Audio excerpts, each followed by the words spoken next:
जय माता दी दोस्तों, आप सभी का स्वागत है हमारे YouTube चैनल में।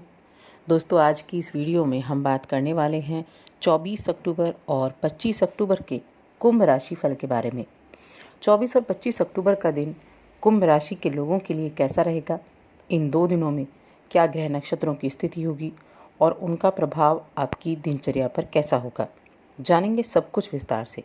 ये 2 दिन बेहद खास होने वाले हैं क्योंकि नवरात्रि जो पर्व चल रहा है उसके आखिरी 2 दिन हैं ये। महाअष्टमी और महानवमी का दिन ये है और साथ ही दशहरा भी 25 अक्टूबर को मनाया जाएगा। बहुत ही अच्छे योग इन 2 दिनों में बन रहे हैं, तो चलिए विस्तार से जानते हैं। लेकिन आगे बढ़ने से पहले आपसे निवेदन है, अगर आप चैनल पर पहली बार आए हैं तो चैनल को सब्सक्राइब कर लें और जुड़ जाएं हमारे चैनल के साथ। तो चलिए सबसे पहले हम इन 2 दिनों की तिथि नक्षत्र के बारे में जान लेते हैं। 24 अक्टूबर का दिन शुक्ल पक्ष की अष्टमी तिथि है जो सुबह 6:58 तक है। उसके बाद नवमी तिथि लग जाएगी। इस दिन श्रवण नक्षत्र रहेगा। शूल नाम का योग बनेगा। ये शनिवार का दिन है। सूर्य तुला राशि में है और चंद्रमा मकर राशि में विराजमान है। इस दिन सर्वार्थ सिद्धि योग बन रहा है जो कि सुबह से अगले दिन सुबह तक रहेगा। इस दिन रवि योग भी बन रहा है और इस दिन का अभिजीत मुहूर्त सुबह 11:43 से दोपहर 12:28 तक रहेगा। 25 अक्टूबर शुक्ल पक्ष की नवमी तिथि सुबह 7:41 तक, उसके बाद दसवीं शुरू हो जाएगी। कनिष्ठ नक्षत्र है। गण नाम का योग बनेगा। सूर्य तुला राशि में और चंद्रमा शाम 3:27 तक मकर राशि में रहेंगे। उसके बाद कुंभ में जाएंगे। इस दिन भी पूरा दिन रवि योग बनने वाला है और इस दिन का अभिजीत मुहूर्त सुबह 11:42 से दोपहर 12:27 तक रहेगा। तो ये थी ग्रह नक्षत्रों की स्थिति और इस ग्रह नक्षत्रों की स्थिति के आधार पर ही हम जानेंगे कि ये जो 2 दिन हैं ये आपके लिए कैसे रहने वाले हैं। दोस्तों, नवरात्रि के जो पर्व होते हैं ये अपने आप में बेहद खास होते हैं और इन नवरात्रि के पर्व में जो अष्टमी और नवमी का दिन होता है ये माँ के उद्यापन करने का, माँ की विदाई का समय होता है।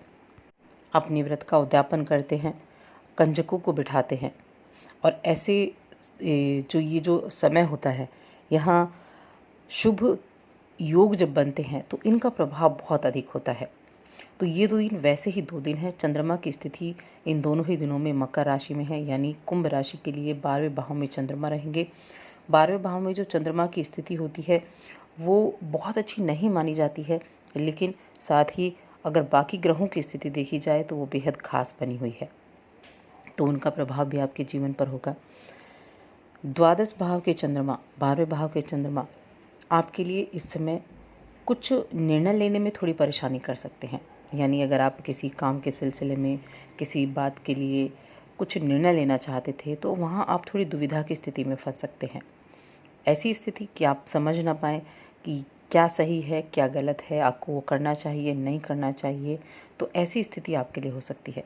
ऐसी स्थिति में आपको अच्छे से अपने जो घर परिवार के सदस्य हैं उनसे सलाह मशवरा करके उस बात का निर्णय लेना है।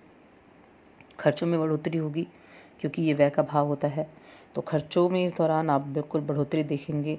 कुछ त्योहारों की शॉपिंग वगैरह कर सकते हैं। घर में मांगलिक कार्यक्रम भी इन दिनों में हो सकता है और इस समय अगर आप विवाहित हैं तो ससुराल पक्ष के साथ कहीं यात्रा पर जा सकते हैं। उसके लिए ये बहुत अच्छा योग है। ससुराल पक्ष के साथ समय बिताने का समय है। उनके साथ कहीं घूमने फिरने का भी योग बना हुआ है। अगर किसी अपने कामकाज के सिलसिले में आपको निर्णय लेना है तो उसको जल्दबाजी में ना लें, पहले अच्छी तरह से सोच लें और तब आपको निर्णय लेना है, क्योंकि परिस्थितियाँ कुछ ऐसा मोड़ ले सकती हैं कि जो आपको जल्दबाजी में लिए निर्णय के लिए पछताना पड़े। इस दौरान कुछ ऐसी स्थितियाँ भी आपके लिए बनेंगी कि अगर किसी बात को लेकर कोई तनाव चल रहा था तो अचानक से उस तनाव की स्थिति से आप बाहर आ जाएंगे, तो ऐसी स्थितियाँ भी निर्मित होंगी।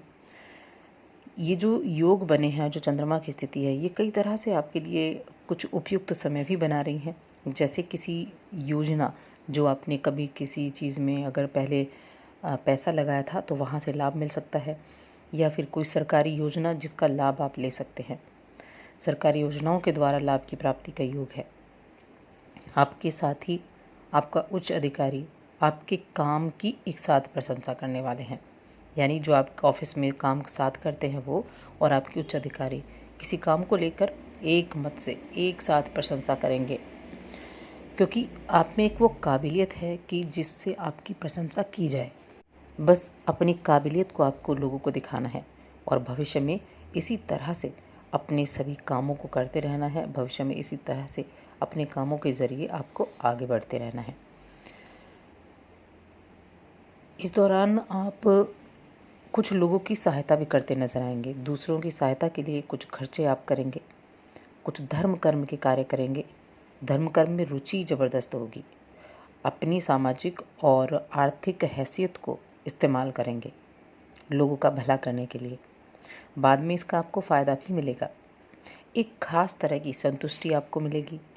कुछ ऐसे लोगों से संपर्क बनेंगे जो ऐसे ही कार्यों से जुड़े हुए हैं, जिसके चलते भविष्य में आपको बड़े अच्छे फ़ायदे भी होंगे। फ़ायदे के लिए कोई दान पुण्य नहीं किया जाता, फ़ायदे के लिए कोई धर्म कर्म का कार्य नहीं किया जाता, लेकिन उन चीज़ों का फ़ायदा मिलता है। उन चीज़ों का जो प्रभाव होता है वो आपके जीवन पर होता है।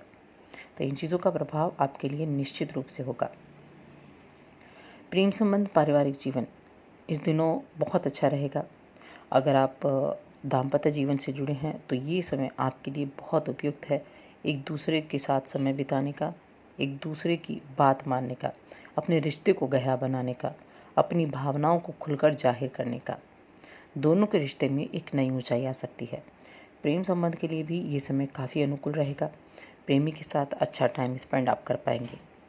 स्वास्थ्य की दृष्टि से देखा जाए तो जिन्हें आप प्रेम करते हैं उनकी सेहत के प्रति थोड़ी सावधानी आपको ज़रूर रखनी होगी, क्योंकि उनकी सेहत में थोड़ी गिरावट देखने को मिल सकती है।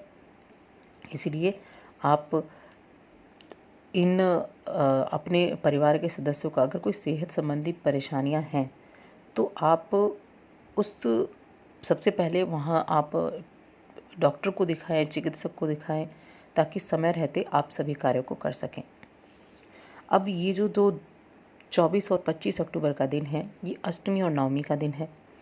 अष्टमी माँ गौरी का दिन होता है और नवमी इन दिनों में कंजक जिमाई जाती है, कंजकों को बिठाया जाता है, उनको खाना खिलाकर दान दक्षिणा दी जाती है और माता को विदा किया जाता है। तो आप भी पूरी श्रद्धा के साथ 9 कंजकों को बिठाएं, एक बालक को बिठाएं। 2 से 10 वर्ष तक की कन्याएं होनी चाहिए। माता का रूप समझ के आप उनको भोजन कराएं, माता का रूप समझ के उनको दान दक्षिणा दें। जब आप सच्चे मन से इन कार्यों को करते हैं तो उसका रिजल्ट जो है वो आपको बहुत अच्छा मिलता है, क्योंकि जब आप माता का स्वरूप उन कन्याओं में देखते हैं तो आप माता को ही खाना खिलाते हैं। माता के 9 स्वरूपों का जो लड़कियां बुलाई जाती हैं, कंजकें बिठाई जाती हैं, वो माता के ही 9 स्वरूपों को मानकर आप उनकी सेवा करें, उनको दान दक्षिणा ज़रूर दें। इस दिन का प्रभाव आपके लिए ज़रूर होगा। इन दिनों में लाभ आपको ज़रूर मिलेगा। तो दोस्तों, और अधिक ऐसी जानकारियों के लिए चैनल को सब्सक्राइब कर लें और हमारी इस वीडियो को ज़्यादा से ज़्यादा लाइक करें, शेयर करें।